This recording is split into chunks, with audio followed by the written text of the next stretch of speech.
দর্শক আমন্ত্রণ জানাচ্ছি আমাদের নিয়মিত আয়োজন কেমন আছে অর্থনীতি এই অনুষ্ঠানে। আমি তৌফিকুল ইসলাম খান। এই অনুষ্ঠানে কথা বলি অর্থনীতির গতি প্রকৃতি, এর সম্ভাবনা এবং চ্যালেঞ্জ নিয়ে। দর্শক, আজকে আমরা আলোচনা করব আমাদের যে বাজেট দেওয়া হলো আগামী অর্থ বছরের জন্য, সেই বাজেটের যেই ব্যক্তি খাতের জন্য কি বাজেট পেল এবং সেই দিক থেকে কি সম্ভাবনা, কি চ্যালেঞ্জগুলো ব্যক্তি খাতের সামনে আছে। আমাদের সাথে আলোচনার জন্য আজকে দুজন অতিথি আমাদের সাথে আছেন। আমার সাথে আছেন আসিফ ইব্রাহিম, তিনি ঢাকা চেম্বার অফ কমার্সের সাবেক সভাপতি, এবং আমার সাথে আছেন ডক্টর মাসুর রিয়াজ, তিনি পলিসি এক্সচেঞ্জের চেয়ারম্যান। আপনাদের দুজনকেই ধন্যবাদ। আমরা আলোচনা শুরু করব। দর্শক, আলোচনা শুরু করবার আগে আমরা বাংলাদেশ টেলিভিশনের একটা ছোট প্রতিবেদন দেখে আসি। 2025-26 অর্থ বছরের জন্য 7,90,000 কোটি টাকার জাতীয় বাজেট ঘোষণা করে অন্তর্বর্তীকালীন সরকার। এই বাজেট ঘোষণায় স্পষ্টভাবেই শিল্প, রপ্তানি এবং অবকাঠামো খাতে বিনিয়োগ বাড়ানোর দিক নির্দেশনা দেওয়া হয়েছে। কর কাঠামোর কিছু সংস্কার, বড় আকারের সরকারি ব্যয় পরিকল্পনা এবং ব্যাংক খাতের তারল্য ব্যবস্থাপনার মাধ্যমে দেশি বিদেশি বিনিয়োগকারীদের জন্য অনুকূল পরিবেশ তৈরির চেষ্টা করা হয়েছে। বাজেটের ভাষা বিনিয়োগ বান্ধব, কিন্তু বাস্তবায়নের রাজনৈতিক কাঠামোই প্রধান চ্যালেঞ্জ। বিনিয়োগকারীদের দ্রুত ও সহজে সেবা দিতে বর্তমানে ওয়ান স্টপ সার্ভিস পোর্টালের মাধ্যমে 43টি সংস্থার 134টি সেবা দেওয়া হচ্ছে।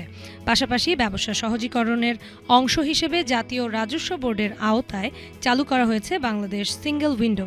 এর মাধ্যমে একটি প্ল্যাটফর্মে আবেদন, প্রক্রিয়াকরণ ও সেবা গ্রহণ করা যাচ্ছে। বৈদেশিক বিনিয়োগ বাড়াতে বিশেষ উদ্যোগের কথাও বাজেট বক্তৃতায় তুলে ধরেন অর্থ উপদেষ্টা। তিনি জানান, বিদেশি বিনিয়োগকারীদের একটি ইনভেস্টমেন্ট পাইপলাইন তৈরি করা হচ্ছে, যার মাধ্যমে প্রতিশ্রুত বিনিয়োগগুলোকে কার্যকর বিনিয়োগে পরিণত করার প্রক্রিয়া সহজ হবে।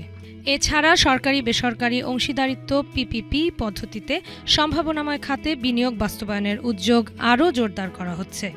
এ লক্ষ্যে আগামী অর্থবছরে পিপিপি তহবিলে 5,040 কোটি টাকা বাজেট বরাদ্দ রাখা হয়েছে। এছাড়া আগামী 3 বছরের মধ্যে এসএমই খাতের বিকাশে 15,000 নতুন উদ্যোক্তা তৈরি, 25,000 উদ্যোক্তাকে দক্ষতামূলক ও কারিগরি প্রশিক্ষণ প্রদান, সিএমএসএমই উদ্যোক্তাদের কেন্দ্রীয় ডেটাবেস প্রতিষ্ঠা, ডিজিটাল প্ল্যাটফর্মের মাধ্যমে 3,000 নারী উদ্যোক্তার সঙ্গে কর্পোরেট ক্রেতা প্রতিষ্ঠানের সংযোগ স্থাপনের পরিকল্পনা গ্রহণ করা হয়।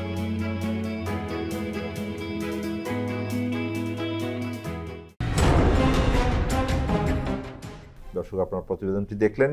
আলোচনা শুরু করছি। আসিফ ইব্রাহিম, আপনার সাথেই আলোচনা শুরু করি। ব্যক্তি খাত বেশ একটা চ্যালেঞ্জিং বছর পার করলো, অর্থ বছর পার করলো। রাজনৈতিক পট পরিবর্তন হয়েছে, তার আগে একটা অর্থনীতির ভিতর দিয়ে একটা বিপদসংকুল পরিস্থিতির ভিতর দিয়ে গেছে। এই সময়ে অন্তর্বর্তীকালীন সরকার বিভিন্ন ধরনের পুনর্গঠনের কাজ করেছেন, যেটাতে খুব বেশি বিনিয়োগের জন্য সুখকর অবস্থায় আমরা ছিলাম না। তো সামনের অর্থ বছরের জন্য বিনিয়োগ পরিস্থিতি আপনারা কেমন দেখছেন এবং বাজেটকে কিভাবে দেখলেন সার্বিকভাবে যদি বলেন। অন্তর্বর্তীকালীন সরকার যখন দায়িত্ব গ্রহণ করলো, অর্থ উপদেষ্টা মহোদয় রিসেন্টলি বলেছেন যে অর্থনীতি আইসিইউর মতো একটা জায়গাতে ছিল, এবং সেই সময় আমরা দেখেছি যে আমাদের যে বৈদেশিক মুদ্রার রিজার্ভ সেটা খুব দ্রুতই কমে যাচ্ছিল এবং ব্যালেন্স অফ পেমেন্টের একটা সমস্যা দেখা গিয়েছিল। আমাদের যে ডলারের বিপরীতে টাকার যে অবস্থান সেটাও খুব উইক হয়ে যাচ্ছিল, যেটার একটা এফেক্ট এক্সপোর্টের উপরেও আমরা দেখছিলাম। এছাড়া ব্যাংকিং খাতে যে সমস্ত কেলেঙ্কারি হয়েছে এবং সামগ্রিক ব্যাংকিং খাতে যে অচল অবস্থা তৈরি হয়েছিল, একটা অত্যন্ত দুরূহ সময় সেই সময়ে ছিল এবং সে সম্পর্কে কোনো সন্দেহ নেই। এরপরে যখন অন্তর্বর্তীকালীন সরকার দায়িত্ব গ্রহণ করলো, তখনও তাদের সামনে মূল্যস্ফীতি নিয়ন্ত্রণ একটা বড় চ্যালেঞ্জ ছিল। এবং বৈদেশিক মুদ্রাটার ব্যাপারে আমি বলতে চাই যে কিছুটা হলেও লাগাম টেনে ধরতে সক্ষম হয়েছে Bangladesh bank doctor Ahsan H Mansur সাহেবের নেতৃত্বে। এবং প্রথমে যেটা বললাম যে টাকার বিনিময়ে ডলারের যে অবমূল্যায়ন, সেটা কিছুটা হলেও চেষ্টা করা হয়েছে একটা স্থিতিশীল পর্যায়ে নিয়ে আসার জন্য। তবে মূল্যস্ফীতি যেটা হয়েছে সে জায়গায় যদিও কিছু কাজ করা হয়েছে, কিন্তু যে ধরনের প্রত্যাশা ছিল যে মূল্যস্ফীতি আরও নিচে চলে আসবে, সে জায়গায় হয়তো এখনও অন্তর্বর্তীকালীন সরকার যেতে পারেনি।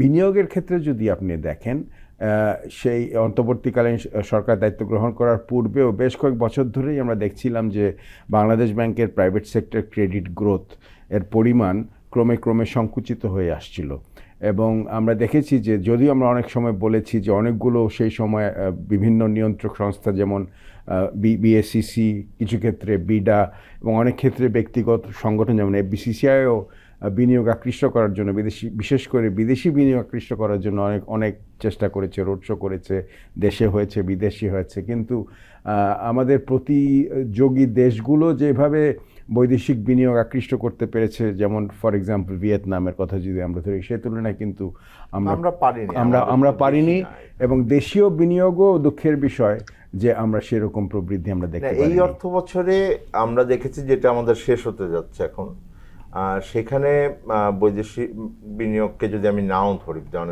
মোট বিনিয়োগের ব্যক্তি খাতের ধরি, সেটা জিডিপির 24% ছিল, এটা এখন 22.5%, মানে প্রায় 1.5% কমে গেল। এখন সামনের অর্থ বছরের জন্য আপনারা কেমন দেখছেন প্রসপেক্ট? যেহেতু সংকোচনমূলক একটা বাজেট করা হয়েছে, সব কিছুই একটু কনজারভেটিভলি এস্টিমেট করা হয়েছে এবং আমি মনে করি যে হয়তো বিনিয়োগটাও সে ধরনের একটা রেজাল্টই হয়তো আমরা দেখতে পাবো। কারণ এখন কিন্তু অন্তর্বর্তীকালীন সরকার যেহেতু অনেক রিফর্মের কথা বলছে, সংস্কারটাই প্রধান মুখ্য উল্লেখযোগ্য একটা টার্গেট বলে আমার কাছে মনে হয় অন্তর্বর্তীকালীন সরকারের। কারণ তো সংস্কারই যদি একটা বড় টার্গেট হয়ে থাকে, সেই ক্ষেত্রে কতটুকু বিনিয়োগ হবে, কিংবা একটা রাজনৈতিক সরকার যেখানে নেই সেখানে বিনিয়োগকারীরা কতটুকু কনফিডেন্স ফিল করবেন, সেটা দেশীয় বিনিয়োগকারী প্রথমে এবং পরে বৈদেশিক বিনিয়োগ, সেটাও কিন্তু একটা বড় প্রশ্ন জায়গায় আপনার আসে। কাছে আসবো। আসলে একটা তো রাজনৈতিক অনিশ্চয়তার বিষয়, এখন ওইটাই তো অর্থনীতির তেমন কোনো হাত নাই, ওটা রাজনৈতিক সমঝোতা হচ্ছে। সাম্প্রতিক সময়ে এক ধরনের নির্বাচনের পথরেখা আভাস পাওয়া যাচ্ছে এই পরিস্থিতি, অন্তত আমি বলবো। কিন্তু যদি আপনি চিন্তা করেন যে আমার তো বাজেট আসলো, অর্থনৈতিক পরিস্থিতি, এবং সেই দিক থেকে আপনি মানে কি চ্যালেঞ্জগুলো আমাদের সামনের অর্থ বছরের মোকাবেলা করতে হবে যদি 22.5কে আমি আবার 24-25-এ নিতে চাই? 3 ধরনের সমস্যা বা প্রায়োরিটি আমি দেখছি। প্রথমটা, ওই যে 3 বছর আগে বিভিন্ন ম্যান মেড ফেইলিওর বলি আমি, এটা মানে মার্কেট ফেইলিওর না, বিভিন্ন গভর্নেন্স, ক্রনিক ক্যাপিটালিজম এবং কেয়ারলেসনেস, সেখান থেকে 2022 সাল থেকে আমরা যে সামষ্টিক অর্থনীতির একটা চ্যালেঞ্জের মধ্যে ছিলাম, সেটার কিছু জায়গায় আমরা অগাস্ট সেপ্টেম্বর থেকে ঘুরে দাঁড়ানো শুরু করেছি। যেমন ব্যালেন্স অফ পেমেন্ট, আসিফ ভাই বললেন, রিজার্ভ ক্রমাগত ফল করছিল, সেটা 20-এর আশেপাশে স্টেবল আছে, এক্সচেঞ্জ রেট মোটামুটি স্টেবল আছে। কিন্তু এর বাইরে যেটা আরেকটা বড় যে ইস্যু ছিল ইনফ্লেশন, সেটা এখনও অত্যন্ত মানে হাই লেভেলে বিরাজ করছে, 10-এর কাছাকাছি। এটা আগের তুলনায় একটু কমেছে, আবার অনেকে বলে এটা ট্রু রিফ্লেকশনও না মার্কেটের। সো বাট যেটাই হোক, ইভেন যদি আমরা 9.8 10-এর কাছাকাছি, এটা স্টিল ভেরি হাই। এইটার অভিঘাত পড়ছে ডিমান্ডের, পারচেজিং পাওয়ারে, সেটার জন্য ওভারঅল কিন্তু মানে স্লাগিশ আউটপুট গ্রোথ। এই বছরের এই ফিসকাল যেটা শেষ হবে 3.3% হবে বলে ওয়ার্ল্ড ব্যাংক প্রজেকশন করেছে, IMF কাছাকাছি 3.8%। আর ওই ম্যাক্রো ফাইন্যান্সিয়ালের আরেকটা বড় ইস্যু ছিল, যেটা এখনও রয়ে গেছে ফাইন্যান্সিয়াল সেক্টরের। অনেকগুলো ব্যাংকের অবস্থা এতই খারাপ, ওভারঅল সেক্টরের NPL আপনি দেখেছেন, গত সপ্তাহে ডিসক্লোজ করা হয়েছে নতুন আপডেটেড স্ট্যাটিস্টিক, 3 গুণ বেড়েছে এই গত 1 বছরে তার আগের বছরের তুলনায়। মনে হচ্ছে যে 4 লক্ষ কোটি টাকার, রাইট, 4 লক্ষ, খুব সম্ভবত 21,000 কোটি টাকা। এটা তার এই পয়েন্ট টু পয়েন্ট তার আগের 1 বছরে এটা ছিল, অবভিয়াসলি সেখানে ডেটা ম্যানিপুলেশন ছিল, তখন তো মানে সঠিক তথ্য, এক্স্যাক্টলি ডেটা ম্যানিপুলেশন ছিল। তো তার মানে কি বাড়ছে, বাইরে বেড়ে এটা প্রায় 24-24%। বাট এখন তো যে 4,21,000 কোটি টাকার যে অঙ্ক, হ্যাঁ, এইটা কি এখন আপনারা কি মনে করছেন যে এইটা মোটামুটি মানে আমাদের এখন পরিপূর্ণ এটাই না, আরো আমি মনে করি আরো বাড়বে, 2টা কারণে। কারণ সবগুলো ব্যাংকের প্রবলেম, ব্যাংকগুলো কিছু তো আছে একেবারে ভেঙে পড়ার মতো অবস্থা, 6টা, সেগুলোর অ্যাসেট কোয়ালিটি রিভিউ বা ডিটেইল অ্যানালিসিস শেষ করেছে। কিন্তু তার সাথে সাথে আরও কিছু ব্যাংক আছে হয়তো একেবারে ভেঙে পড়ার মতো না, কিন্তু ওইসব জায়গায়ও ব্যাপক চুরি হয়েছে, সেইখানে কিন্তু এখনও ডিটেইলড অ্যাসেসমেন্ট বা অ্যাসেট কোয়ালিটি রিভিউতে যায়নি, হয়তো শুরু করছে। এরকম অন্তত আরও 6-7টা ব্যাংক হবে, তাহলে তখন কিন্তু আপনি কিছুটা আরও ইনক্রিজ দেখতে পারবেন। আরেকটা কারণে আপনি ইনক্রিজ দেখবেন NPL-এর, জেনুইন কিছু বিজনেস ডিফল্ট হবে। কারণ গত 1 বছর ধরে অর্থনীতি সেই জায়গায় আমরা আসছি, এই যেটা আমি এখন আলোচনা করছি, বিজনেসের অনেক চ্যালেঞ্জ আছে, মানে সমষ্টিক অর্থনীতির বাইরেই বিজনেস এনভায়রনমেন্টে gas, high interest rate, Trump ট্যারিফের কারণে ইনিশিয়াল কিছু মানে কনফিডেন্স ড্রপ করেছে, এইসব বিভিন্ন বিষয়। তো সুতরাং এনপিএলটা এখন 24.5 আছে। এটা গভর্নর সাহেব নিজেই কয়েক মাস আগে একটা বক্তৃতায় বলেছিলেন উনি এক্সপেক্ট করেন 30% পর্যন্ত যাবে। আমিও মনে করি এটা 30% পর্যন্ত যেতে পারে আশেপাশে। দ্বিতীয় সেট অফ চ্যালেঞ্জ হলো আমাদের যেগুলো লং টার্ম স্ট্রাকচারাল প্রবলেম, আমাদের সেটা কর ব্যবস্থায় আছে, সেটা আমাদের বিনিয়োগ পরিবেশে আছে। এগুলো ওভারনাইট ঠিকও করা যায় না, কিন্তু উদ্যোগ নিলে আস্তে আস্তে ইমপ্রুভ করতে থাকে। কিন্তু এই জায়গাগুলোয় আমাদের প্রোডাক্টিভিটি আমাদের অত্যন্ত দুর্বল, সেই জায়গাটা টেকনোলজি এবং স্কিলসের দুর্বলতার কারণে। তো সেই দুর্বলতাটা আছে। তৃতীয়টা হলো গত 10 মাসে সৃষ্ট প্রবলেম। গত 10 মাসে আমি এই সরকারকে সাধুবাদ অর্থনীতির ক্ষেত্রে দুইটা জায়গায় জানাই। একটা হলো বাংলাদেশ ব্যাংককে তারা স্বাধীনতা ফিরিয়ে দিয়েছে এবং বাংলাদেশ ব্যাংক তার নতুন নেতৃত্ব সেটা সদ্ব্যবহার করছে যতটা পারা যায় আমরা দেখছি। দ্বিতীয় হলো তারা যে ক্রনিক ক্যাপিটালিজম এটা অ্যাটলিস্ট হাই লেভেলে বন্ধ করে দিয়েছে, মানে মন্ত্রী সেক্রেটারি লেভেলে সেই জায়গায় ক্রনি বিহেভিয়ারের ভিত্তিতে পলিসি মেকিং হচ্ছে না। সেই লার্জলি, যদিও গত 1-2 মাসে দুই একটা খবর এসেছে বললে গোষ্ঠী স্বার্থে হলো এখন নিয়ন্ত্রণে আছে। গোষ্ঠী স্বার্থে সেক্টর বা অর্থনীতির নীতি নির্ধারণ হচ্ছে না লার্জলি, এটা আমি সাধুবাদ জানাই। কিন্তু এর বাইরে আমি খুব বেশি সাধুবাদ জানাতে পারছি না, কেননা বিশেষ করে বিনিয়োগ এবং বাণিজ্য এই দুইটা জায়গায় 10.5 মাস হতে চললো, 10টা না, আমি এখনো 5টা রিফর্ম খুঁজে পাচ্ছি না, সংস্কার। যেখানে এই সংস্কার আসিফ ভাইও বলেছে, এই সরকারও সঠিকভাবেই তারা লক্ষ্য নির্ধারণ করেছিল যে সংস্কারই হবে এই সরকারের, নির্বাচন এবং সংস্কার এই দুটা, আর তার সাথে বিচার, এই 3টা হবে সবচেয়ে বড় এজেন্ডা। এখন সংস্কারে যেগুলো constitutional, judicial, security sector, civil service, এগুলো লম্বা সময় লাগে, এগুলো জটিল। কিন্তু বিনিয়োগ বাণিজ্য এগুলো কিন্তু ওই বিষয়গুলোর মতো এত জটিল না, এবং এগুলোতে প্রচুর ইস্যু আইডেন্টিফাইড ছিল, কিন্তু এগুলো একটু আসিফ ভাইকে জিজ্ঞেস করে আসে, একটা সংস্কার যদি আপনি মনে করেন যে বিনিয়োগের জন্য খুব জরুরি দরকার, সবচাইতে গুরুত্ব দিতে হবে, সেটা কোনটা হবে? এখন বাজেটে একটা ভালো পদক্ষেপ নেওয়া হয়েছে, যেহেতু এখন আমরা প্রচুর পরিমাণ এলএনজি আমদানি করি আমাদের বিদ্যুৎ উৎপাদনের জন্য, সেখানে ভ্যাটের একটা সাশ্রয় করা হয়েছে। কিন্তু একই সময় এমন সময় আমরা বাজেটটা পাশ করলাম এবং আমরা এলডিসি উত্তরণের পথে আছি, যদিও সেখানে বিতর্ক রয়েছে ব্যক্তিখাত থেকে, কিন্তু এলডিসি গ্র্যাজুয়েশনের জন্য বলা হয়েছে আমরা তৈরি না, কিন্তু অর্থনীতিবিদরা অনেকে এটার পক্ষে আছেন এবং সরকার আমরা শুনেছি যে এলডিসি গ্র্যাজুয়েশনের জন্য নীতিগতভাবে সম্মত হয়েছেন এবং সে পথে আমরা যাচ্ছি। দর্শক, একটা বিরতিতে যাচ্ছি, বিরতির পর আবার ফিরছি আলোচনায়। জানতে চাইব বাজেটের পরবর্তী বিনিয়োগ পরিস্থিতি এবং তার সম্ভাবনা এবং চ্যালেঞ্জ নিয়ে। আমাদের সাথে থাকবেন।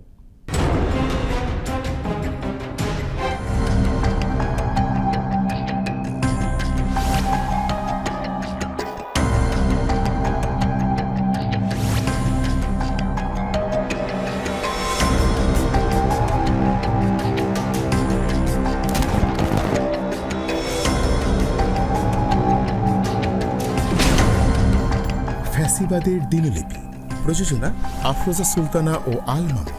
দেখবেন প্রতি রবি থেকে বৃহস্পতিবার সন্ধ্যা 7টায়।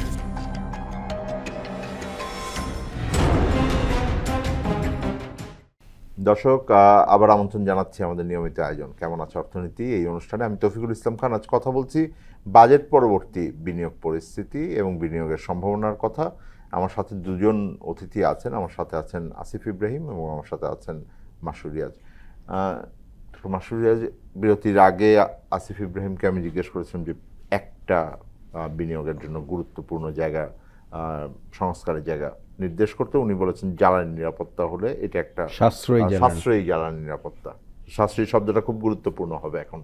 বাজেট যখন তৈরি করা হয়েছে, আমি যতটুকু বাজেট দেখেছি তাতে আমার মনে হয়নি যে জ্বালানি যে দাম ধরা হয়েছে, কারণ পুরোটাই আমরা এখন আমদানি করছি, প্লাস আমরা এখন গ্যাসও আমদানি করছি, তেল তো পুরোটাই করি। দেশের ভিতরে নতুন করে গ্যাসের উৎপাদন বাড়ানোর আমি কোনো সম্ভাবনা দেখি না আগামী বছরে। এখন যেই অ্যাজাম্পশন নিয়ে করা হয়েছে সেখানে আমি মনে করি না যে দামের পরিস্থিতি বিবেচনা করা ছিল সেটা এখন আর টিকে আছে এবং সামনে আরও খারাপ হবে কিনা সেই আশঙ্কা আছে। আরেকটি যে দ্বিতীয় বিষয় এটার সাথে, সেটা হলো যে আমরা জ্বালানি খাত বলতে এখন আমরা গ্যাস এবং শুধুমাত্র বিদ্যুতের জন্যই আমরা দেই, সেখানে ভর্তুকি কমানোর কথা বলা হয়েছে এবং বেশ 1/3 মতো কমিয়ে ফেলবে, এইটা হলো বাজেটের লক্ষ্য।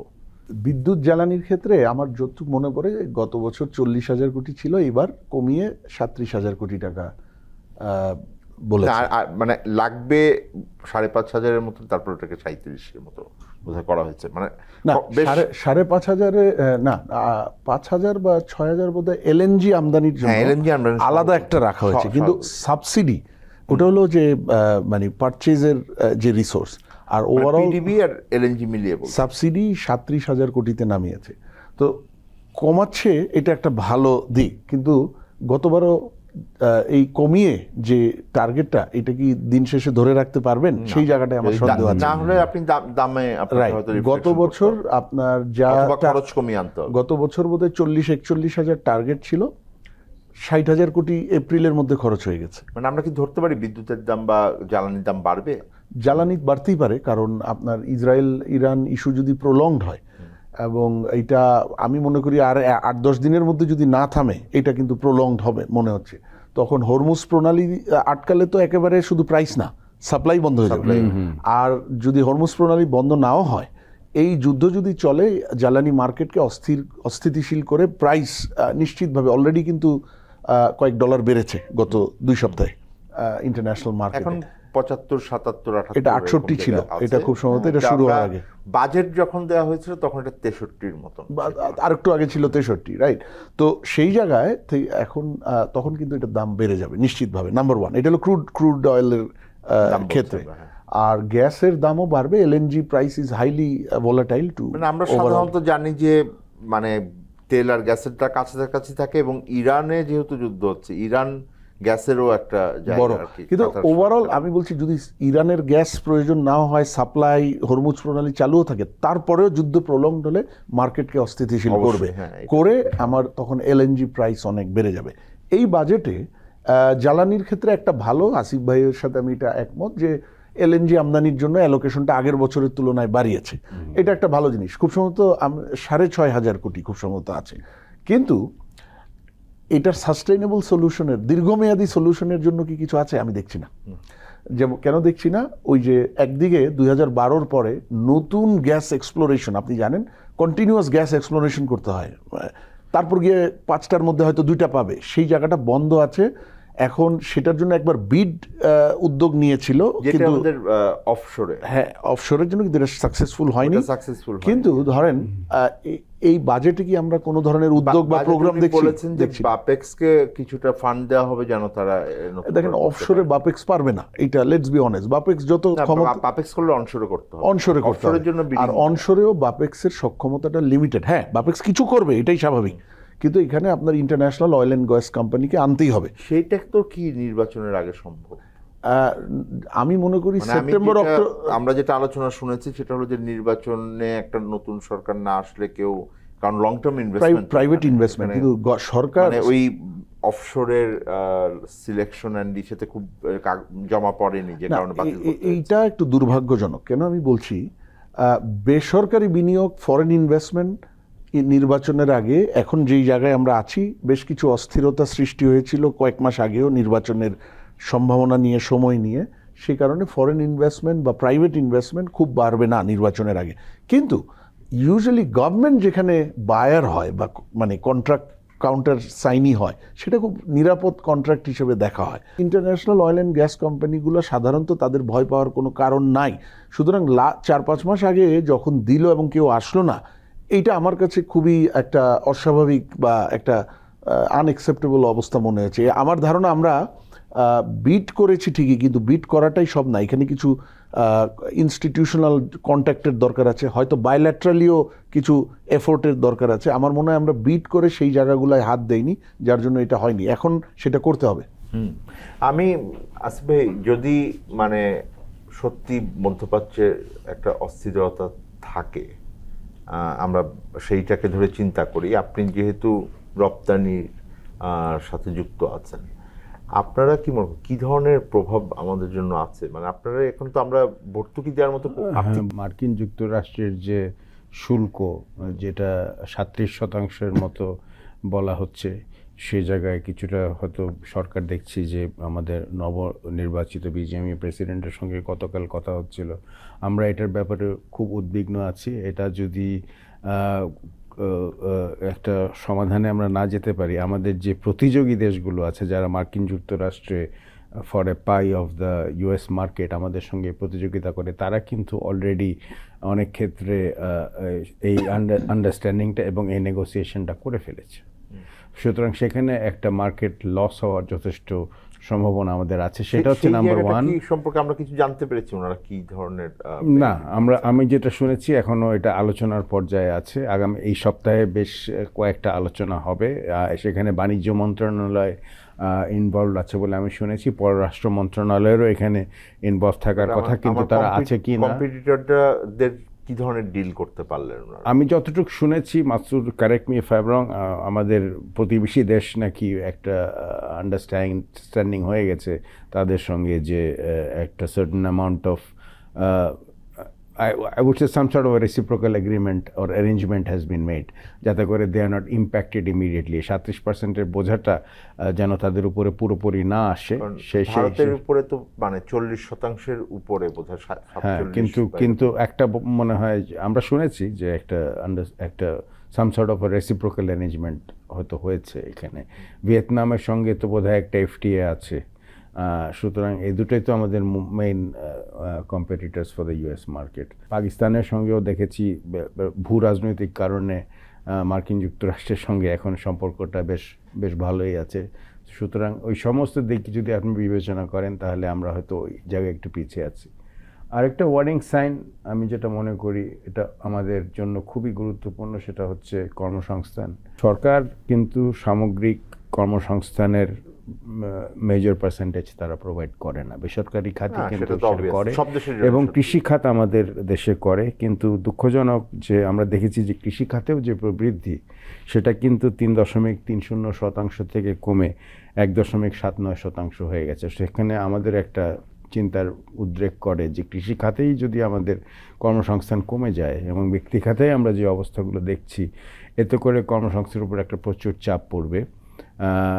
35 লক্ষ লোক কর্মসংস্থানের বাজারে আসছে। একটা বেসরকারি সমীক্ষায় দেখা গেছে যে 17 বার তারা ইন্টারভিউ দিচ্ছে, কিন্তু তারপরেও তারা চাকরি পাচ্ছে না। যেমন আমরা জাতীয় পরিসংখ্যানের কথা, সরকারি পরিসংখ্যান, তাতে আমরা দেখেছি জুলাই থেকে ডিসেম্বর মাসে 21 লাখ চাকরি কমে গেছে। নতুন চাকরি তো হয়নি, মোট চাকরির সংখ্যা কমে গেছে 21 লাখ।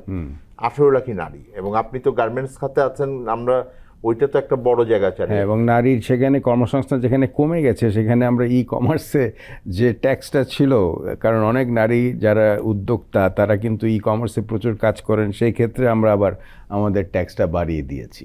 সুতরাং এটা তো পরিপূরক হলো না, কারণ যেদিকে আপনি যেটা বললেন জবস কমে গেছে, বিশেষ করে নারীদের জবস কমে গেছে, তারা যদি উদ্যোক্তাও হতে চান, চাকরি পাচ্ছেন না, কমার্স করে কিছু করবেন, সেই ক্ষেত্রেও তাদের ট্যাক্স বাড়িয়ে দেওয়া আমি হচ্ছে।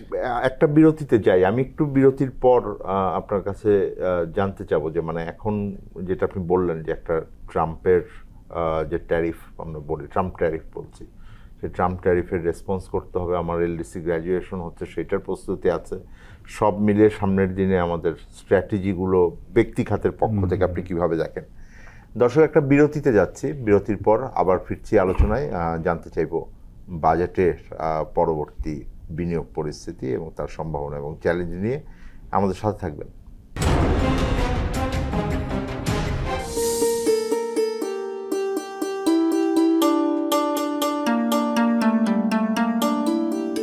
আরে জামাইরে আগে দাও। দিতাছি তো। জামাই কতদিন পরে আসলো। আম্মা, আপনার হাতের তরকারির মজাই আলাদা। কি সুন্দর কালার, জুত মতন সেদ্ধ, বিশেষ করে ডাইলের যা কালার আর স্বাদ। সবাই তো টিউবওয়েলে পানিতে রান্না করে, আমি রান্না করি পুকুরের পানি দিয়ে। কোন কি? পুকুর তো খোলা, পুকুরের পানিতে মানুষ গোসল করে, কাপড় চোপড় কাচে, হাঁস ভাসে সেই পানিতে। সেই পানি দিয়ে আপনি রান্না বান্না করছেন, কাম সারছি। মরে যাবেন তো আম্মা, একদম মরে যাবেন। কই মরি নাই তো এখনো। বুঝছি, এই জন্য আব্বা আপনি মাঝে মাঝে সাবিয়াও পেটের সমস্যায় ভোগে। থামো, এই তুমি সব সময় সবার ভুল ধরো কেন? না রে মা, জামাই বাবাজি ঠিক কথাই কইছে। শুধু আমরা না, আমাকে পুকুরের পানি যারাই ব্যবহার করে তারা প্রত্যেকেই পেটের সমস্যায় ভোগে। অনেকে রান্না বান্নার সময়, খাওয়ার সময় নিরাপদ পানি ব্যবহার করে, কিন্তু খাওয়ার আগে থালা বাসন ধোয়, গ্লাস ধোয়, এমনকি নিজের হাতও ধোয় পুকুরের পানি দিয়া, ট্যাপের পানি দিয়া। হ, ঠিকই তো, তাই তো করি। শোনেন আম্মা, রান্না ও খাবারের জন্য নিরাপদ পানি ব্যবহার করুন। পুকুর কিংবা নদীর পানি পান করবেন না। পানি পান করার আগে ফুটিয়ে নেবেন। সেটা সম্ভব না হলে ব্লিচিং পাউডার, ফিটকিরি বা পানি বিশুদ্ধকরণ ট্যাবলেট দিয়ে পানি নিরাপদ করে নিন। ফল ও সবজি কাঁচা খেতে হলে নিরাপদ পানি দিয়ে ভালোভাবে ধুয়ে নিন। সবজি ও ফলমূল কাটার আগে 1 চামচ লবণ নিরাপদ পানিতে মিশিয়ে কমপক্ষে 30 মিনিট ভিজিয়ে রাখলে শাকসবজি ও ফলমূলে থাকা রাসায়নিক পদার্থের ক্ষতিকারক প্রভাব বহুলাংশে কমে যায়। পানিই জীবন, যদি তা হয় নিরাপদ।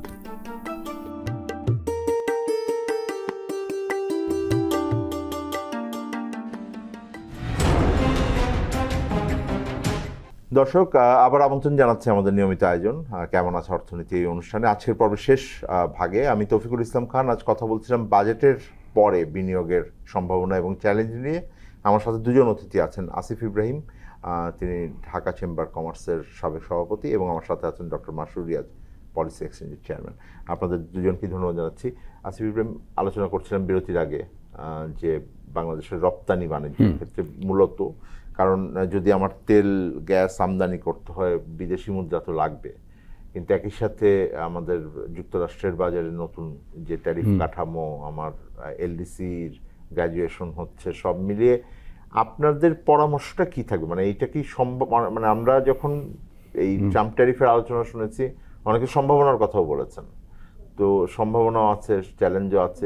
এই জায়গাটায় মানে আপনাদের পরামর্শটা কি হলে আপনারা এটা ভালো কাজে লাগাতে পারবেন? আমাদের যেহেতু রপ্তানি বৃদ্ধি করতে হবে, এবং রপ্তানি বৃদ্ধির, বিশেষ করে তৈরি পোশাকের রপ্তানি বৃদ্ধির একটা অন্যতম অন্তরায় হচ্ছে আমাদের খুব ওভার ডিপেন্ডেন্স অন কটন। সারা বিশ্বে ম্যানমেড ফাইবারের উপরে কিন্তু এখন বেশি পণ্য তৈরি হচ্ছে, এবং এই প্রোডাক্টগুলো আপ মার্কেট প্রোডাক্ট, এগুলোর দামও বেশি, এবং এগুলোর জন্য প্রয়োজন আপনার যে পলিয়েস্টার ফ্যাব্রিক এবং যে প্রধান কাঁচামাল, সেখানে আমরা দেখেছি যে এই বাজেটে ভ্যাট এটার উপর বৃদ্ধি করা হয়েছে। সুতরাং আশা করব যে অর্থ মন্ত্রণালয় এটা দেখবেন, এবং মানে একদিকে ওটার কাস্টমস ডিউটি কমানো হয়েছে, আবার ভ্যাট বাড়িয়ে, হ্যাঁ, তুলা সুতা এবং ম্যানমেড ফাইবার, স্পেসিফিক্যালি এমএমএফ, এর উপরে এটার এই হচ্ছে আমাদের প্রধান কাঁচামাল সেই নতুন পণ্যের জন্য, স্পোর্টসওয়্যার, ওই ধরনের জিনিস জন্য এই ভ্যাটটা যেন না বাড়ানো হয়, সেটা দিকে আমি মনোনিবেশ করতে বলবো। আর প্রথমে যে কথাটা আপনি বললেন, প্রথম পর্যায়ে যখন এই ট্যারিফটা ইম্পোজ করা হলো, মার্কিন রাষ্ট্রপতি জনাব ডোনাল্ড ট্রাম্প এটা করলেন, এবং তারপরে কিন্তু আমাদের প্রধান উপদেষ্টা যে একটা চিঠি দিয়েছিলেন, তখন একটা খুব একটা এনথুজিয়াজম আমাদের হয়েছিল যে এটার প্রেক্ষিতে যেহেতু 3 মাসের একটা সময় পাওয়া গেছে, এবং সেটা তো 9 জুলাই শেষ হতে যাচ্ছে। হ্যাঁ, সেটা 9 জুলাই শেষ হতে যাচ্ছে। সেখানেই ভয় যে কোন জায়গায় গিয়ে এটা ঠেকে।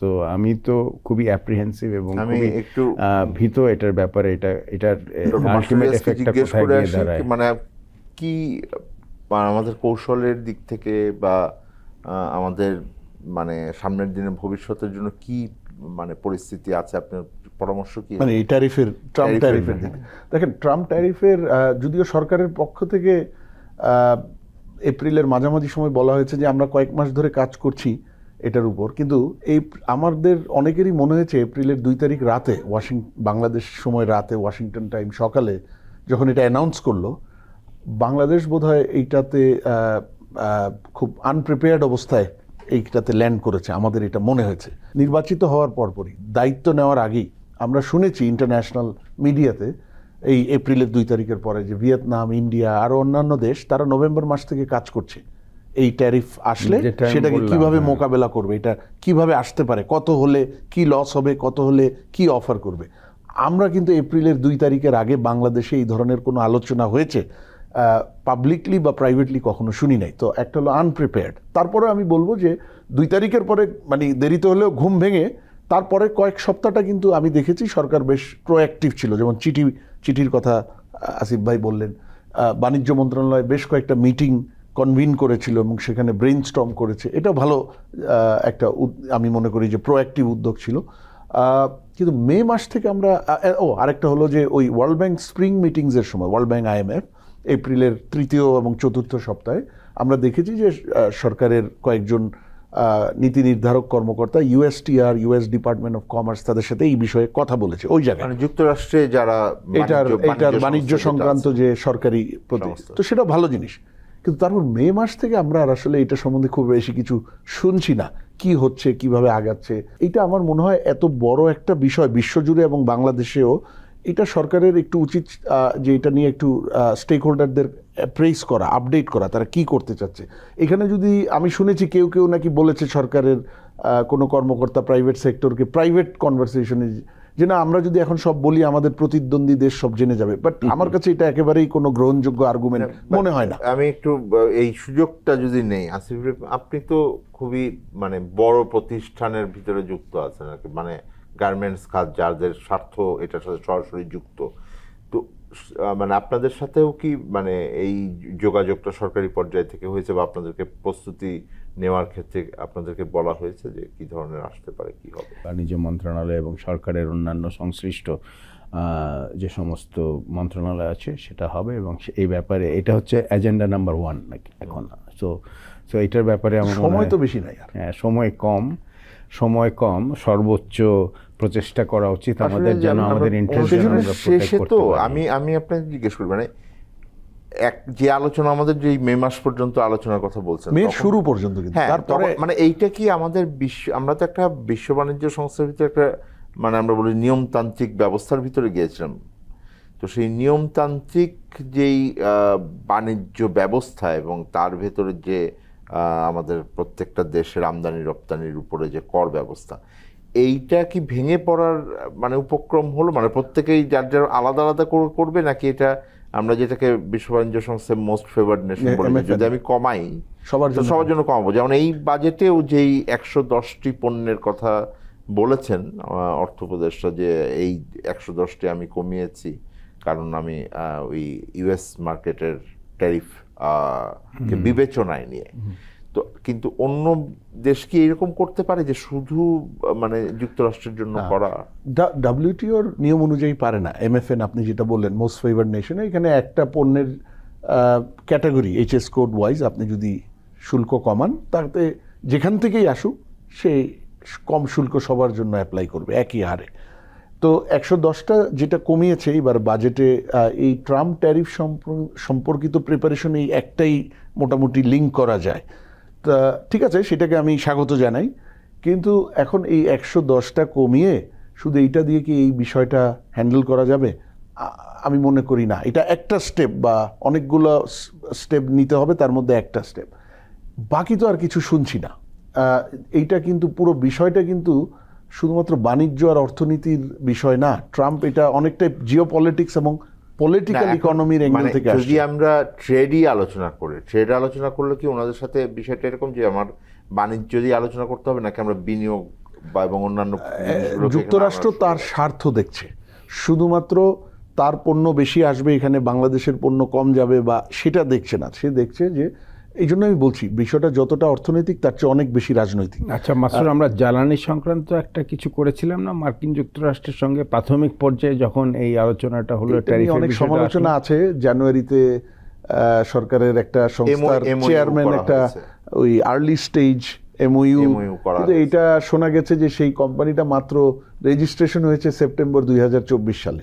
সুতরাং LNG তাদের নিজস্ব অ্যাসেসমেন্ট অনুযায়ী 30 সালের আগে তারা LNG পাইপলাইনই আনতে পারবে না। সুতরাং সেইটাকে এখন ধরা যাবে না। কিন্তু তারা বিবেচনায় নেবেন কিনা সেটা তো। কিন্তু যুক্তরাষ্ট্রের কিন্তু এখানে রাজনৈতিক মানে তার দেশের কি বেনিফিট, এটাই তার রাজনৈতিক স্বার্থ।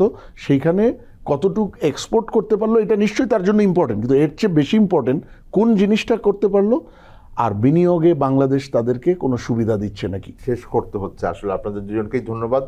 দর্শক, আমরা একটা খুবই কঠিন সময় পার করেছি অর্থনীতির জন্য, কারণ দেশের যে অর্থনৈতিক পরিস্থিতি 2022 থেকেই দুর্বল হয়ে গেছিল, তার পুনর্গঠনের কাজ চলছে এবং সেটার এখনো বড় প্রভাব রয়ে গেছে বিনিয়োগের জন্য। এখন নতুন করে আমাদেরকে যে চ্যালেঞ্জটা এখন মোকাবেলা করতে হচ্ছে সেটা হলো বৈশ্বিক পরিস্থিতি। এবং বৈশ্বিক পরিস্থিতিতে একদিকে মধ্যপ্রাচ্যের সংকট এবং তার সাথে আমাদের বড় আমদানির এবং উৎপাদনের যুক্ততা রয়েছে এবং সেইটার একটা বড় চ্যালেঞ্জ রয়েছে। তার সাথে আমাদের যুক্তরাষ্ট্রের মতো যে বিরাট রপ্তানির বাজার, সেখানেও অনিশ্চয়তা আছে। সার্বিকভাবে এই অর্থবছরের জন্য শুরুটা খুবই সুখকর জায়গা থেকে হয়তো হবে না, কিন্তু বাংলাদেশ সবসময়ই তাদের রেজিলিয়েন্স দেখিয়েছেন, তারা টিকে থাকার মানসিকতা দেখেছেন, বিনিয়োগকারীরা দেখিয়েছেন যে কিভাবে প্রতিকূল পরিস্থিতির ভিতরে বাংলাদেশকে এগিয়ে নিয়ে যাওয়া যায়। আমরা আশা করব সেই পরিস্থিতি আমাদের অব্যাহত রাখতে পারবো। আজকে অনুষ্ঠানটি শেষ করছি, আমরা আবার ফিরবো, জানতে চাইব কেমন আছে অর্থনীতি।